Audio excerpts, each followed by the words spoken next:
ila hadrati Sayyidina wa Maulana Muhammadin sallallahu alaihi wasallam wa ila hadrati Syekh Abi Syuja wa Syekh Ibnu Muslim Al-Ghazi wa Syekh Ibnu Bajuri wa ila hadrati masyayina Syekh Abdul Karim Syekh Marzuki Ta'ala Syekh Marzuki Syekh Tazmazki wa Syekh Boya wa ila hadrati Syekh Marzuki Syekh Al-Fatihah.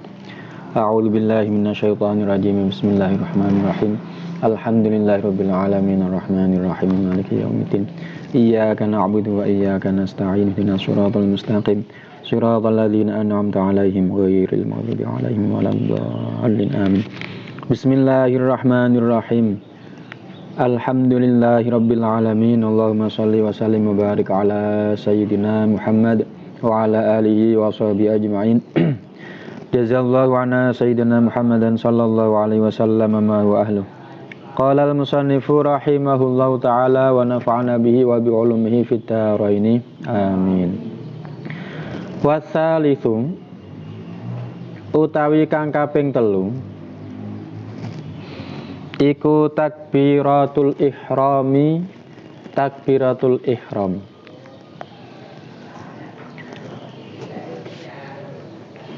Faya ta'ayanu mongko dadi tertentu alal qadiri ing atase wong kang kuwasa binutki kelawan ngucapake biha kelawan takbiratul ihram apa sing dadi tertentu ayyakula yen to ngucap sapa qadir Allahu akbar ing ucapan Allahu akbar. Fala yasihu mongko ora sah apa ar-Rahmanu akbar ucapan ar-Rahmanu akbar wa nahwuhu lan sepadane ar-Rahmanu akbar. Wala yasihu lan ora sah fiha ing dalem takbiratul ihram apa taqdimul khabari dhisikake khabar alal mubtada'i ngerekake ing atase mubtada. Kaqaulihi kaya ucapane wong akbarullahu ing ucapan utawa rupane ucapan akbarullah. Rukun yang ketiga dari rukun-rukun salat itu takbiratul ihram. Kalau kita terjemah takbir yang mengharamkan. Disebut takbiratul ihram karena dengan ucapan Allahu Akbar itu menyebabkan hal-hal yang sebelumnya halal menjadi haram dilakukan. Makanya disebut takbir yang mengharamkan. Fayata'ayanu alal qadiri binutki biha, dan orang yang mampu untuk mengucapkan takbiratul ihram maka harus mengucapkan Allahu Akbar. Niku syarat pertama ya. Tidak sah diganti dengan Ar-Rahmanu Akbar dan semacamnya, Ar-Rahimu Akbar, Al-Latifu Akbar, Al-Qaharu Akbar. Tidak boleh menggunakan Asmaul Husna selain Allah. Juga tidak sah kalau khobarnya berupa lafaz akbar didahulukan daripada mubtadanya berupa Allah. Kan Allah utawi Allah iku akbaru kang moho agung, kang moho besar. Kalau dibalik akbaru iku moho agung, Allah utawi Allah, nah itu tidak boleh. Dari sini syarat Allahu Akbar untuk sah menjadi takbiratul ihram niku satu, harus berbahasa Arab. Kalau dia mampu berbahasa Arab kok tidak berbahasa Arab, maka tidak sah. Yang kedua, harus menggunakan lafzul jalalah, yaitu Allah. Tidak boleh diganti dengan Asmaul Husna yang lain. Seperti contoh tadi Ar-Rahmanu Akbar atau Ar-Rahim Akbar atau yang lainnya. Yang ketiga, harus menggunakan lafaz akbar. Tidak boleh diganti Allahu A'zam Allahu kabir misal. Jadi harus menggunakan lafaz akbar. Syarat berikutnya harus sesuai urutan. Mubtada didahulukan daripada khobarnya. Allah sebagai mubtada harus dibaca dulu, mengakhirkan akbar sebagai khobarnya. Syarat berikutnya tidak membaca panjang hamzahnya lafaz Allah, karena ini sudah berbeda maknanya. Kalau Allahu Akbar itu kalam khobar, kalam insya, kalau dipanjangkan menjadi Allahu menjadi kalam istifham. Allah terus kemudian dibaca panjang jadi Allah. Apakah Allah maha besar? Nah ini bisa bahaya. Sebenarnya itu kalam insya menghabarkan Allah itu maha besar. Kalau hamzahnya Allah dibaca panjang malah menjadi kalam pertanyaan, dari tanda tanya. Allah, apakah Allah maha besar? Ini juga tidak sah. Syarat berikutnya tidak memanjangkan baknya lafaz akbar. Tidak boleh Allahu Akbar. Lah cuman ini kalau sholat mungkin jarang, tapi yang sering itu kadang-kadang ketika azan. Karena mungkin faktor lagunya akhirnya akbarnya menjadi panjang. Allahu Akbar, Allahu Akbar. Nah itu bisa berbahaya kalau tahu maknanya. Baik dibaca fathah akbar atau dibaca kasroh ikbar, itu sama-sama tidak sah. Kalau dia tahu maknanya dan sengaja maka bisa murtad. Karena akbar dengan dibaca panjang baknya itu bermakna semacam gendang yang besar. Jadi kalau kita artikan Allahu Akbar, Allah adalah gendang yang besar. Kalau dia tahu dan sengaja bisa murtad. Atau kalau dibaca kasroh hamzahnya dengan dibaca panjang baknya Allahu Ikbar. Ikbar itu nama, salah satu nama haid. Salah satu nama darah haid itu disebut ikbar. Itu pun juga tidak sah kalau bacaannya salah berkaitan dengan panjangnya baknya akbar, baik dibaca fathah atau dibaca kasroh hamzahnya. Kemudian syarat yang berikutnya, baknya tidak boleh ditasdid Allahu Akbar misal. Nah itu kalau ini tidak ada masalah. Syarat berikutnya yang harus kita jaga, jangan sampai muncul wawu antara lafaz Allah dan antara lafaz akbar. Baik wawunya sukun berarti menjadi mat, Allahu Akbar itu berarti muncul wawu yang sukun menjadi huruf mat. Atau wawunya berharokat Allahu Akbar, Allahu Akbar. Itu sama-sama menyebabkan tidak sahnya sholat. Atau syarat berikutnya tidak boleh ada tambahan wawu di depan Allah. Tidak boleh Wallahu Akbar. Tidak boleh ada pemisah, artinya Allah terus berhenti baru Akbar, tidak boleh. Misal sambil mengingat niat Allah berhenti Akbar, itu tidak sah. Syarat yang berikutnya yang penting, ketika membaca takbiratul ihram harus terdengar oleh dirinya sendiri. Tidak cukup ketika takbiratul ihram hanya menggerakkan mulutnya tanpa keluar suara. Cara Jawa ini umi tok tanpa keluar suara niku tidak cukup. Kadang-kadang piantun sepuh itu kalau takbir terlalu pelan sehingga dirinya sendiri tidak mendengar. Nah, ini belum memenuhi syarat untuk membaca takbiratul ihram.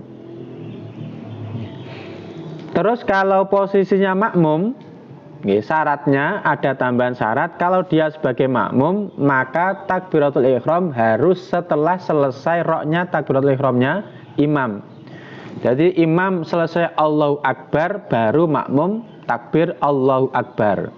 Kalau imam masih di tengah-tengah takbiratul ihram, Allah, makmum kemudian membaca, nah ini makmumnya tidak sah. Jadi syaratnya takbiratul ihram itu oleh makmum harus dia baca setelah imamnya selesai membaca roknya Allahu Akbar. Ini syarat. Kalau syarat liyan mungkin sudah masuk waktu, sudah menghadap kiblat, niku nggih syarat-syarat sing pasti. Lah kalau tidak mampu membaca takbir, waman utawi sapane wong iku ajaza lamun apes sapa man anin nutki saking ngucapake biha kelawan takbiratul ihram bil arabiyyati kelawan bahasa Arab. Nek apes piye tarjama mongko nerjemah sapa man anha saking takbiratul ihram bi ayyi lughatin kelawan endi-endine lughat bahasa syaa kang karep sapa man. Wala ya'tilu lan ora kena pindah sapa man, wala ya'tilu lan ora kena pindah sapa man anha saking takbiratul ihram ila zikrin maring zikir akhara kang liya to kang weneh.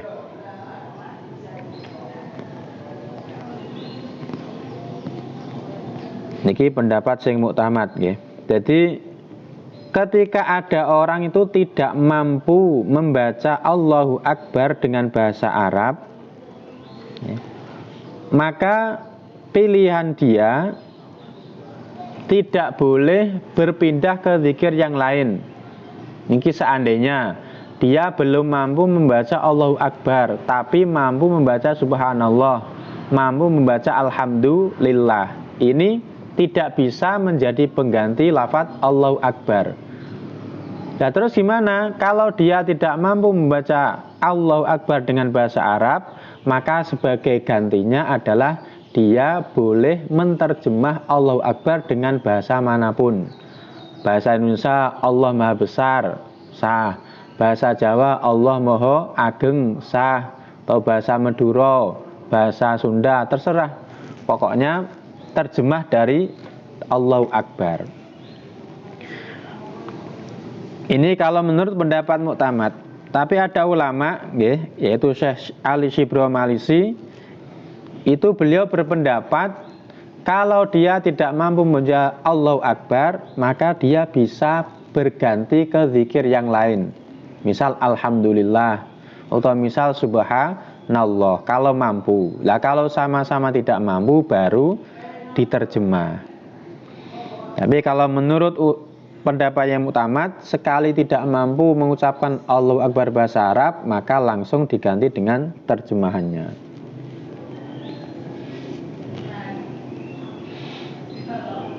Terus kalau sunnahnya takbir, kalau dia bertindak sebagai imam, sunnahnya baik takbiratul ihram atau takbir intikal, takbir perpindahan dari satu rukun ke rukun yang lain. Kalau dia sebagai imam, sunnahnya dibaca keras. Keras itu maknanya orang lain bisa mendengar. Tapi kalau dia sholat sendiri atau sebagai makmum, maka sunnahnya pelan. Lah pelan utawa sirri itu standarnya yang mendengar hanya dirinya sendiri. Ini namanya sirri. Kalau membaca takbir atau fatihah kok orang lain sudah mendengar, ini disebut jahar. Nah yang sunnah membaca jahar takbiratul ihram itu adalah seorang imam sebagai tanda perpindahan rukun-rukun tadi. Wajibulan wajib apa qarnun niyati barengake niat bit takbiri kelawan takbir.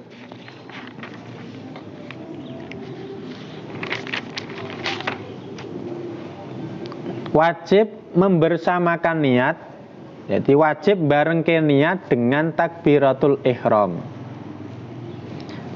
Lah bareng niki enek muqaranah hakikiyah, ada muqaranah urfiyah, terus mangke ada istihdor hakiki, ada istihdor urfi. Muqaranah hakikiyah itu mulai hamzanya Allah sampai roknya akbar, sampeyan sudah niat. Jadi istihdornya menghadirkan bentuk sholat, itu dihadirkan dalam hati mulai hamzahnya Allah berlanjut sampai roknya akbar. Itu namanya muqaronah hakikiyah, benar-benar bareng. Lah kalau menghadirkan sholat kok di tengah-tengah takbiratul ihram, niku namanya muqaronah urfi. Pokoknya bareng, cara uruf disebut bareng. Mbah bareng karo awale saja, bareng dengan tengah-tengah takbirnya saja, atau bareng dengan akhirnya takbir saja. Niku disebut muqaronah urfi. Lah istidhar juga ada dua, istidhar hakiki. Istidhar hakiki itu berarti menghadirkan bentuk sholat secara terperinci. Mulai dari niat, mulai dari takbiratul ihram, mulai dari berdirinya, mulai dari membaca fatihahnya, ruku, sujud, semuanya sampai salam. Jadi ketika takbiratul ihram, ketika membaca Allahu Akbar, kok dia mulai awal sampai akhir mampu menghadirkan sholat secara terperinci, maka disebut muqaronah hakikiyah plus istidhar hakikiyah. Kalau dia mampu menghadirkan sholat secara terperinci hanya di tengah-tengah takbir, ini berarti disebut muqaronah urfiyah tapi istidharnya hakikiyah. Kalau dia hanya mampu menghadirkan sholat secara global, pokoknya sholat itu dimulai takbir, diakhiri salam, dan dia hanya mampu membersamakan takbir di tengah saja, ini berarti disebut muqaronah urfiyah plus istidhar urfiyah. Lah rata-rata yang mampu kita lakukan itu muqaronah urfiyah, istidhar urfiyah. Pokok di sela-sela takbir, di tengah-tengah takbir kita mampu menghadirkan sholat meskipun secara ijmal, secara global. Lah nek pengen praktek sing istidhar hakiki ya tadi. Jadi ketika takbir itu menghadirkan bentuk sholat secara terperinci. Dihadirkan fatihahnya bagaimana, dihadirkan rukuknya bagaimana, dihadirkan takbiratul ihramnya bagaimana, dihadirkan niatnya bagaimana, dihadirkan berdirinya bagaimana, sujudnya bagaimana, tahiyatnya bagaimana, sampai salam. Kalau mampu itu namanya istidhar hakiki. Jadi niat itu tidak hanya mengingat usolli fardhu zuhri, telah melafat niat itu. Jadi hakikat niat itu berarti menghadirkan sholat baik secara terperinci atau secara global. Niku niat. Jadi dalam hati, ya kan diterangkan niat itu dalam hati lah. Ketika membaca takbiratul ihram, dalam hati itu membayangkan atau menghadirkan bentuk sholat. Niku namanya niat. Terus sambil ingat itu sholat duhur, itu jenenge takyin. Juga sambil sadar ingat bahwa itu sholatnya hukumnya fardu. Wa aman Nawawiyu, anapun utai Imam Nawawi, iku fakhtaro mongko milih sinten Imam Nawawi, milih al-iktifa'a ing ngalap cukup bil muqaronati kelawan bebarengan al-urfiyati kang bangsa uruf. Bihaisu yu'adu kelawan sekiranya den wilang-wilang urfan ing dalam urufe apa annahu temen setune wong iku mustahdirun wong kang ngadirake lis sholati maring sholat. Niki sing mudah yang bisa kita lakukan. Jadi ikut pendapat Imam Nawawi, beliau memilih bahwa ketika niat itu cukup membersamakan niat dengan takbiratul ihram dengan muqaronah urfiyah.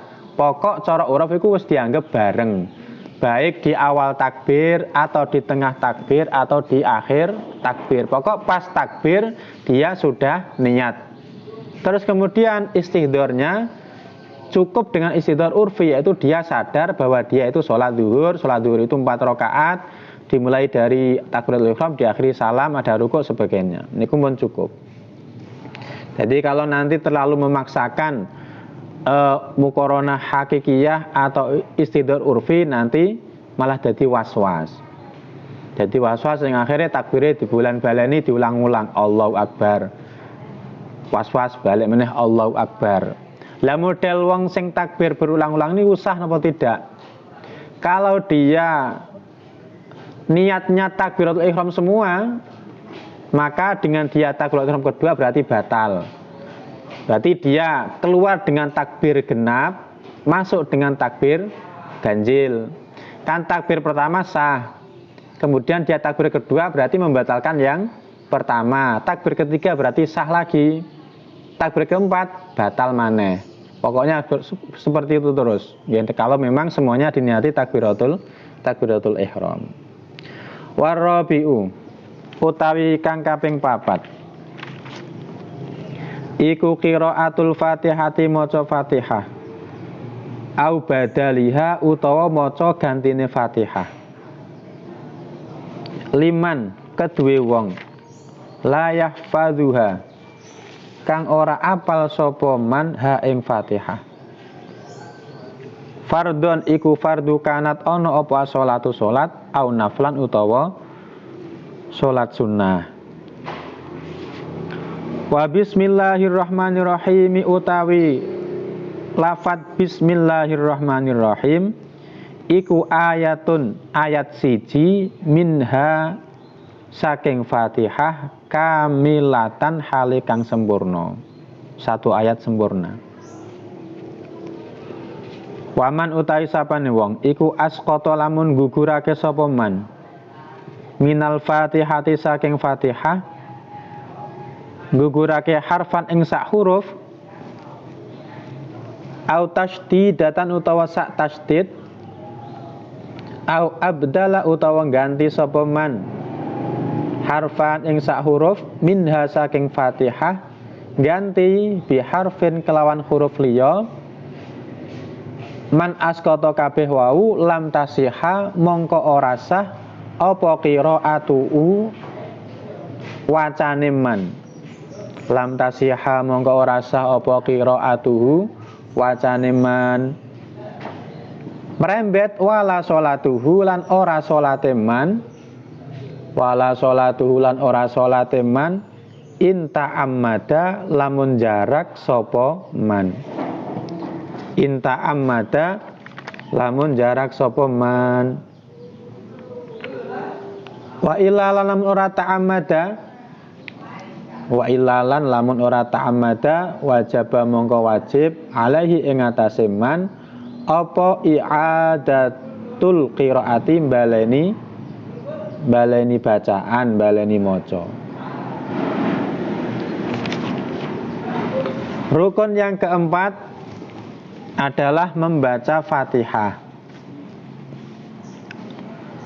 Atau kalau tidak mampu, tidak hafal, maka dia bisa mengganti Fatihah dengan ayat lain atau dengan zikir lain.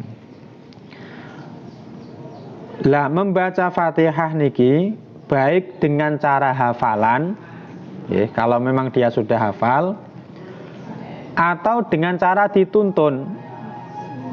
Niku namanya nggih mampu. Jadi ada orang belum hafal Fatihah, tapi ada orang yang bisa menuntun dia membaca Fatihah, maka dia ketika sholat wajib membaca Fatihah meskipun dengan cara dituntun, ditalkin. Atau kalau dia bisa membaca, maka wajib dengan membaca. Dia belum hafal Fatihah, tapi kalau ada tulisan dia bisa membacanya, maka ketika sholat dia wajib membaca Fatihah meskipun harus dengan membaca. Nah, Fatihah niki kalau menurut mazhab Syafi'i menjadi rukun sholat, baik sholat sirri maupun sholat jahar, baik dia sebagai imam atau sebagai makmum. Jadi kalau kita mazhab Syafi'i, meskipun kita itu menjadi makmum dan sholatnya sholat jahar, tetap kita wajib membaca Fatihah sendiri, kecuali kalau posisi kita posisi makmum masbuk. Nah, kalau makmum masbuk, untuk rakaat yang kita masbuk itu Fatihahnya ditanggung imam. Artinya kewajiban kita tidak menyempurnakan Fatihah, tapi kewajiban kita hanya membaca Fatihah secukupnya. Kalau belum selesai imam sudah rukuk, maka Fatihah kita ditanggung oleh imam. Selain masbuk, semuanya wajib membaca Fatihah. Tidak ada yang dibedakan. Baik sholat fardu maupun sholat sunnah semuanya wajib membaca Fatihah. Lah, termasuk Fatihah adalah Bismillahirrahmanirrahim. Jadi Bismillah itu termasuk satu ayat sempurna yang menyempurnakan Fatihah. Jadi Fatihah itu 7 ayat. Ayat pertama adalah Bismillahirrahmanirrahim.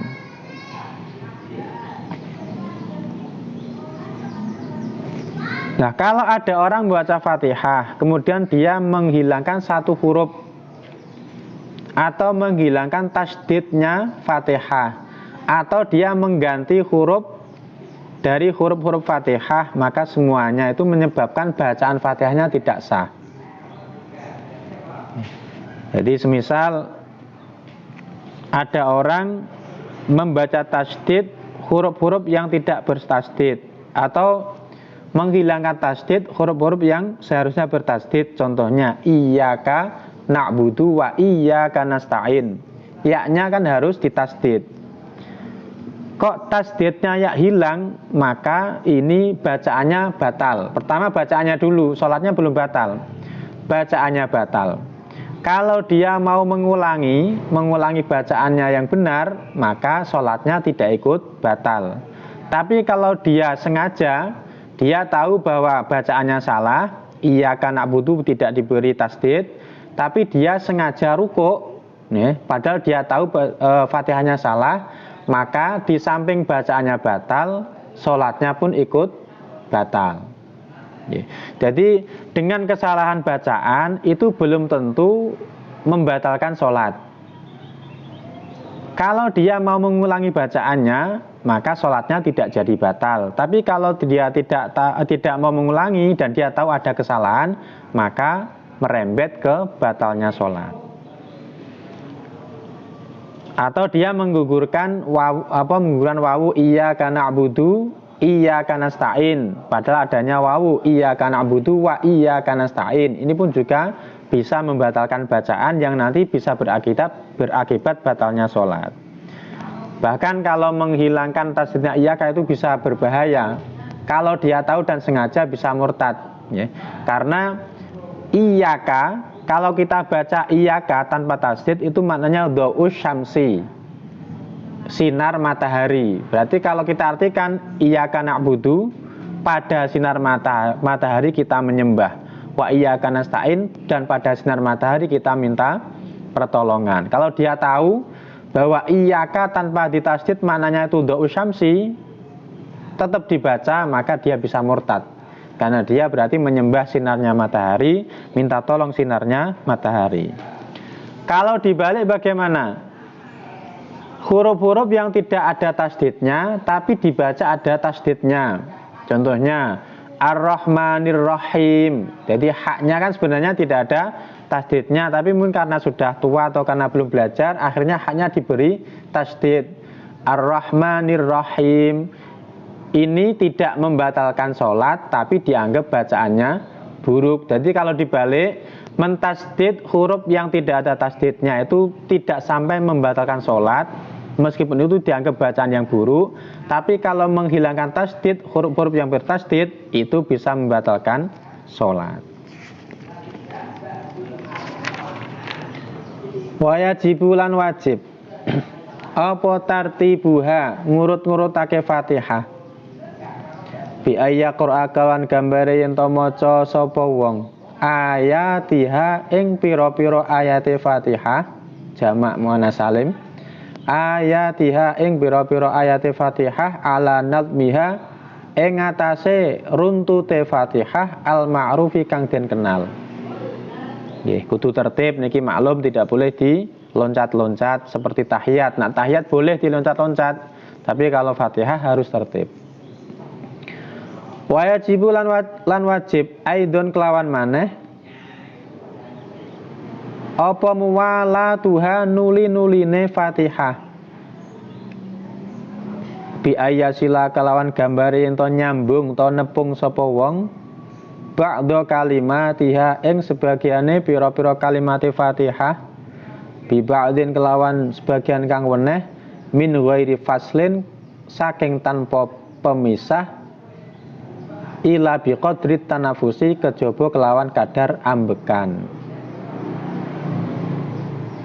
Termasuk syaratnya antara ayat 1 dan ayat berikutnya itu harus sambung menyambung, harus berturut-turut, tidak boleh dipisah kecuali kadar bernafas. Jadi ketika membaca Fatihah tidak boleh ada jeda yang lama. Ya, lama itu kadarnya berapa? Yaitu kadar yang melebihi mengambil nafas. Kira-kira sampean itu ketika tarik nafas itu berapa detik? Katakanlah 2 detik. Ya, berarti jarak antara ayat pertama dengan ayat kedua tidak boleh lebih dari 2 detik. Oke, toh sedetik lah, 2 detik kelamaan. Kecuali kalau dia diam karena lupa. Oke, misal di tengah-tengah baca Fatihah diam lupa. Ayat terusnya apa? Dia nggak ingat. Akhirnya dia diam lama untuk mengingat-ingat ayat berikutnya. Nah, kalau diamnya lama karena lupa atau karena mengingat-ingat, maka ini tidak apa-apa. Artinya tidak apa-apa, sekali dia ingat, dia langsung meneruskan bacaannya.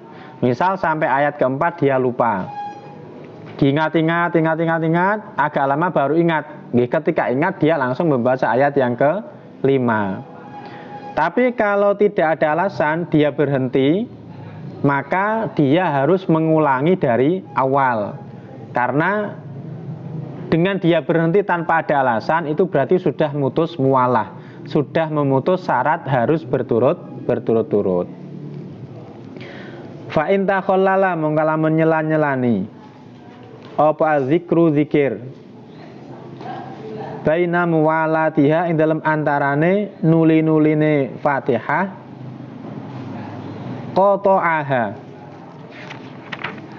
qata'aha mongko mutus apa zikir ha ing Fatihah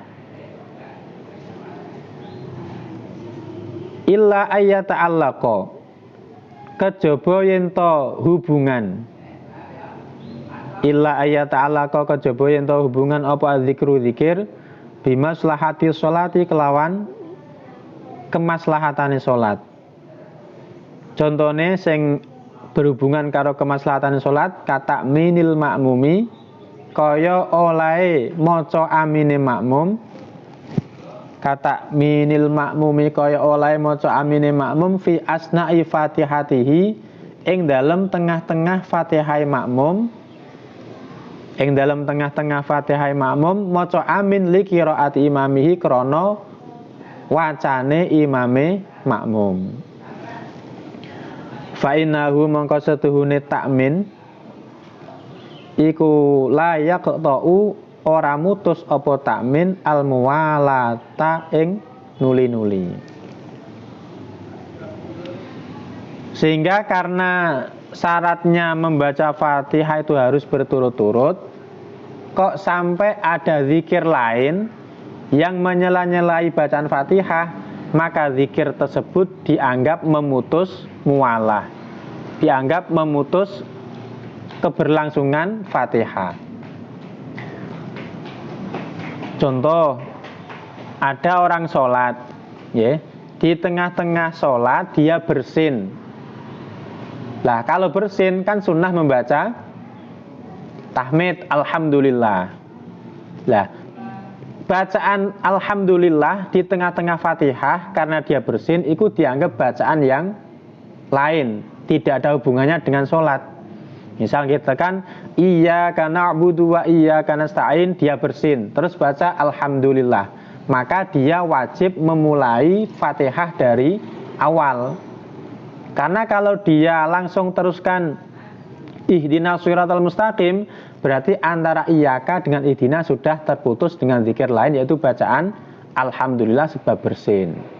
Nah, karena sudah terputus berarti muwalahnya tidak terpenuhi. Kalau tidak terpenuhi berarti harus dimulai dari awal. Berbeda kalau zikir tersebut masih ada kaitannya dengan kemaslahatan sholat. Contoh, sholat taraweh biasanya ya, sholat taraweh karena tarawehnya imamnya cepat, akhirnya dia membaca Fatihah beriring-iringan dengan imam. Misal imam dapat ayat kedua, kemudian makmumnya nyusul ayat pertama. Nah, di tengah-tengah dia baca Fatihah, imamnya selesai baca Fatihah, kemudian dia ikut baca amin. Nah, amin ini disebut zikir yang ada kaitannya dengan sholat, yaitu kaitannya dengan bacaannya si imam. Maka membaca amin di tengah-tengah Fatihah itu tidak menggugurkan muwalahnya Fatihah. Maknanya setelah makmum baca amin karena bacaan imamnya tadi, maka dia langsung bisa meneruskan bacaan Fatihahnya. Jadi iyyaka na'budu wa iyyaka nasta'in, terus amin, ihdinas siratal mustaqim, seterusnya. Termasuk yang dianggap sebagai kemaslahatan sholat, misal seperti sujud tilawah. Jadi misal makmum, imam baca sujud tilawah. Imam baca ayat tilawah, ayat yang ada sujudnya. Nah, di tengah-tengah imam baca ayat yang ada sujud tilawahnya, kemudian dia masih baca Fatihah, imam sujud tilawah, maka makmum wajib ikut sujud tilawah. Nanti setelah selesai sujud tilawah kembali berdiri, makmum meneruskan bacaan Fatihahnya, tidak dimulai dari awal. Karena sujud tilawah termasuk zikir yang ada kaitannya dengan kemaslahatan sholat. Termasuk minta rahmat, misal di tengah-tengah bacaan Fatihah imamnya membaca ayat-ayat yang mengandung rahmat, kan kita sunnah minta rahmat. Itu termasuk dianggap zikir-zikir yang ada kaitannya dengan kemaslahatan sholat, yang sehingga tidak sampai memutus muwalah. Waman utai sapane wong iku jahila, lamun bodho sapa man al-Fatihata ing Fatihah, wa ta'adzarat lan dadi uzur apa Fatihah alaihi ing atase man li adami mu'allimin karana ora anane guru ngaji, li adami mu'allimin karana ora anane guru ngaji utawa wong kang mulang, masalan kelawan umpamane wa ahsana lan bisa sapa man ghairoha ing lane Fatihah minal Qur'ani saking Al-Qur'an, wajaba mongko wajib alaihi ing atase man apa sabu ayatin pitu pira-pira ayat mutawaliyatin kang nuli-nuli, iwadon hale dadi ganti anil Fatihati saking Fatihah, au mutafarriqatin utawa ayat kang prenca-prenca kang pisah-pisah. Bon, niki urutane. Ketika orang niku belum mampu membaca Fatihah, dan dia kesulitan untuk membaca Fatihah karena memang tidak ada guru yang mengajarnya, tapi dia mampu membaca ayat yang lain. Dia belum mampu membaca Fatihah, tapi untuk surat selain Fatihah dia mampu. Maka sebagai ganti dari Fatihah tersebut, dia harus membaca ayat-ayat Quran yang lain. Nah, nanti syaratnya harus 7 ayat. Nomor 2, syaratnya huruf-huruf pengganti tidak boleh kurang dari huruf-huruf Fatihah. Bon, lah huruf-huruf Fatihah niku jumlahnya kalau kita ikut qiraah Maliki tanpa dibaca panjang memnya, maka jumlahnya ada 155 huruf, ya. Kalau kita ikut qiraah yang membaca panjang Maliki, berarti jumlah hurufnya ada 156 huruf.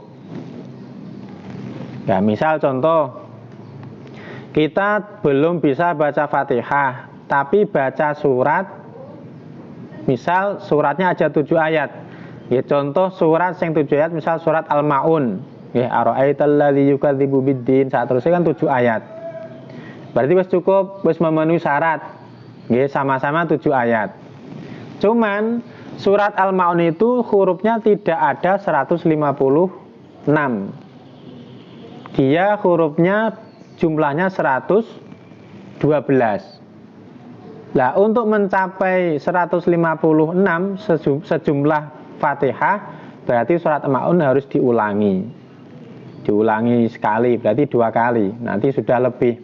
Ya, berarti sudah syarat. Pertama, surat Al-Ma'un sudah ada 7 ayat. Yang kedua, dengan dibaca 2 kali, berarti sudah lebih banyak dari jumlah huruf-huruf Fatihah. Kalau hanya dibaca 1 kali, tidak sah, karena jumlah hurufnya masih di bawah Fatihah. Ini caranya.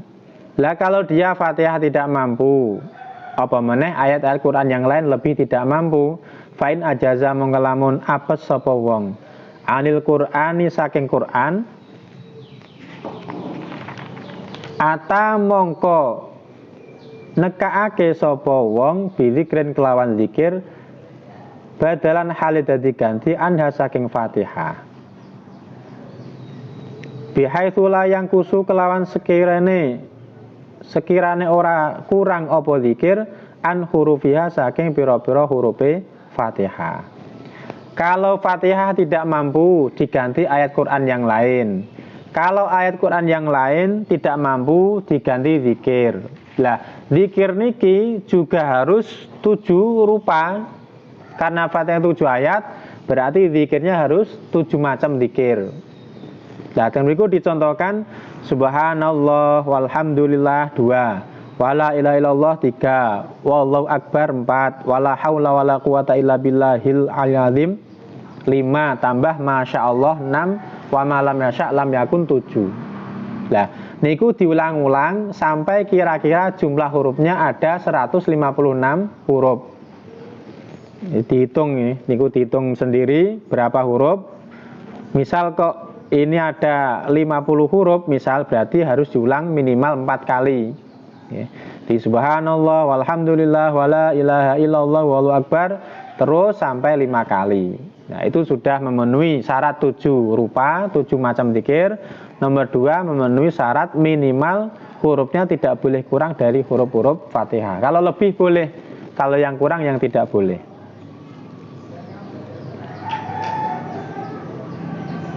La fa in lam yuhsin mongko lamun ora bisa sapa wong. Fa in lam yuhsin mongko lamun ora bisa sapa wong Qur'anan ing ayat Qur'an, wala zikronan ora zikir, waqafa mongko mandek to kandek sapa wong qadrul Fatihati kelawan kadare maca Fatihah. Jadi tidak ada istilah diterjemah seperti takbiratul ihram tadi, ya. Jadi pilihannya niku, kalau mampu membaca Fatihah wajib baca Fatihah. Kalau tidak mampu wajib membaca ayat-ayat selain Fatihah dari Quran. Kalau tidak mampu wajib membaca zikir-zikir 7 macam dan hurufnya tidak boleh kurang dari Fatihah.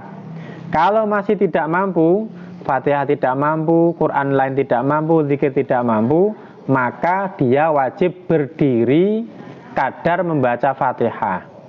Misal membaca Fatihah kok butuh waktu setengah menit, maka dia wajib berdiri selama 30 detik selama setengah menit sebagai pengganti dari kewajiban Fatihah. Jadi berdirinya wajib, ya. Jadi baca Fatihah kan wajib dengan berdiri. Berdirinya tetap dilakukan, kemudian sebagai ganti dari bacaan Fatihah, dia harus berdiam diri selama kadar membaca Fatihah. Jadi tidak ada istilah gugur, tetap ada gantinya. Tapi tidak ada terus diganti dengan terjemahnya, tidak ada. Wa fi ba'din nusakhi lan iku ing dalam sebagiane tulodo redaksi wa qiraatul Fatihati ba'da bismillahirrahmanirrahim wa hiya ayatun minha utawi dawuh wa qiraatul Fatihati ba'da bismillahirrahmanirrahim wa hiya ayatun minha.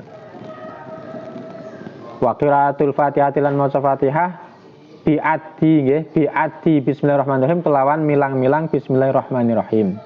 Wa hiya utawi bismillahirrahmanirrahim iku ayatun ayat siji minha kang saking Fatihah. Wal khamisu wallahu a'lam. Al-Fatihah.